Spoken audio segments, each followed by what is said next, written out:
Welcome to Journeyman Fitness TV with your host, Captain Mark, or Coach Mark, or whatever you like to call me. So today I want to address a common question, and that is, do I need to count calories? All right, so this is for mostly the people who need to lose weight, because I believe that there's a majority of people in this area who need to lose weight, but this also deals with people who are just simply trying to maintain, trying to have a better lifestyle, or even trying to gain muscle. All right. Now, the facts are a couple of things. I'm going to cut to the chase and give you like a little spoiler alert, but the answer is calories are important. You cannot ignore them, but you do not need to count them. So that's the simple answer. Now, let me kind of dive into this a little bit more. The basics of thermodynamics are the kind of the balance equation between energy in versus energy out. This equation, albeit quite complicated, basically means that to lose weight, you need to use more energy than the amount of energy that you're taking in. All right. Now, calories is the way that we measure the energy that is in food. Okay, this is when we measure calories. This is simply the energy that is given off when the food is being broken down. That's simply it. There's no other thing that the calorie really describes in terms of like how full it makes us, how delicious it is, how good it makes us feeling, like when we're surrounded by family or friends or at a holiday meal or anything like that. The calories basically just describes the bonds that, or the energy released when the bonds are breaking, when the food is broken down. So in terms of quantifying how much food, calories are the best way of doing that, and frankly, the only way. However, when you take into account calories, there's some stuff that kind of gets in the gray. So obviously, calories in versus calories out, this is not the only thing that is involved in this equation of can I lose weight? All right, there are other factors that are important. Plus, calorie counting is an imprecise science, okay? So number one, there's obviously a few other factors involved. A very small amount of what's called like the actual thermogenesis, the actual breakdown requires more calories. Actually, the measurement of certain the calories in certain foods is quite imprecise. And then obviously when you particular are looking up in MyFitnessPal or whatever kind of food diary you have, it can be off by 25% just in that database, not even accounting how imprecise you are in terms of weighing and measuring your own food. Okay?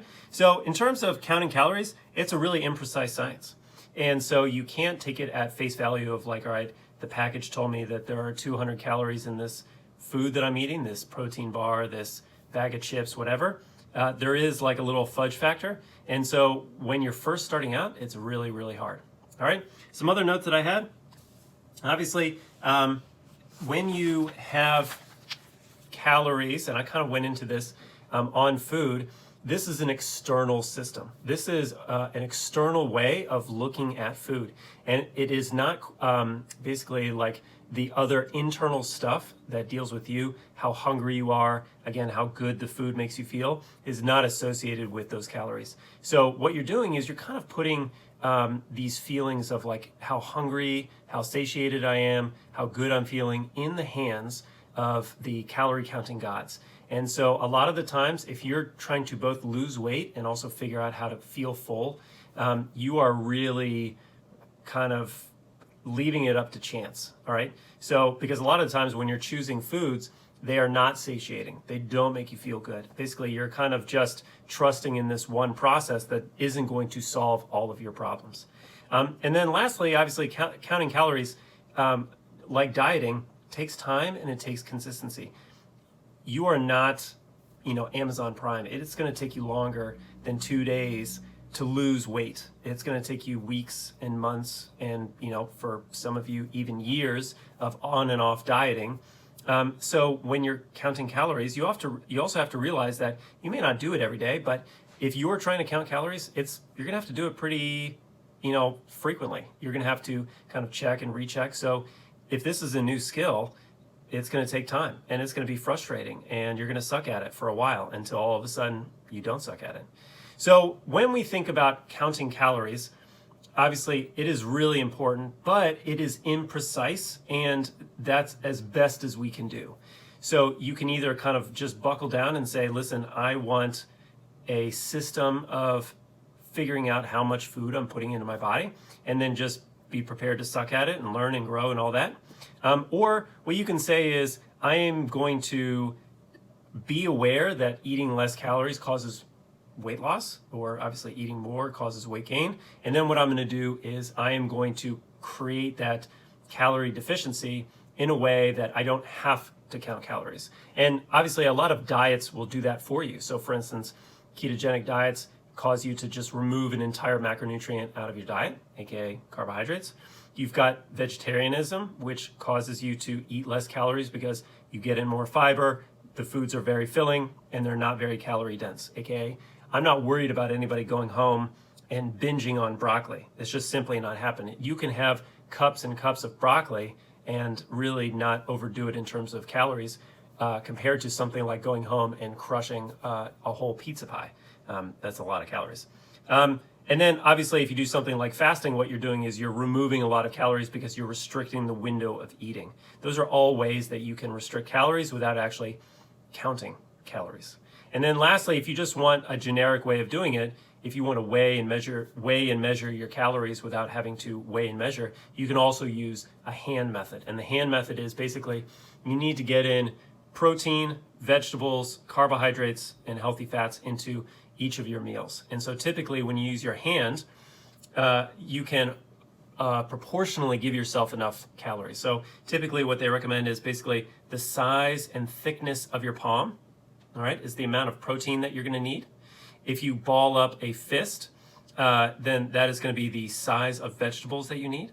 If you do one like cupped hand, this will be the amount of carbohydrates you have. You can think of berries, or you can think of like, an apple, or you can think of quinoa or rice or potatoes, whatever you'd like. And then lastly, basically the size and volume of a thumb for the amount of healthy fats you need in a meal. So that's a good way of measuring the amount of calories. Typically for ladies, what we do is we just say you want to shoot for that kind of hand measurement. And then for larger guys, usually in the 200 plus pound range, usually what we do is we recommend double the amount. So basically 2 palm sizes, 2 fists, 2 cups, and then 2 thumbs in terms of one meal. Obviously your calorie needs are specific to you. So again, there's no like exact way of telling you how much you need, and also your goals change, but it's a good starting place. Plus your hands travel with you. You don't need to have a scale or cups or tablespoons or anything like that to figure out how much food you have. Your hands are obviously always with you. And then if you are a bigger person, then your hands, I would assume, are larger than someone who's more petite, smaller, shorter, whatever that is. So if you naturally need more food, then I would assume that your hands are naturally bigger. If you're naturally a smaller person, I would assume that proportionally your hands are smaller. So then that way it's going to kind of take into account your size. So hopefully that helps. Remember, in summary, calories are important. This is part of the equation of kind of energy balance. They are, you cannot escape them, but you do not need to count them to be able to lose weight. If you got any comments, opinions, you want to add to this, please leave a comment. Let me know what other videos I can make for you. Hopefully this is really helpful.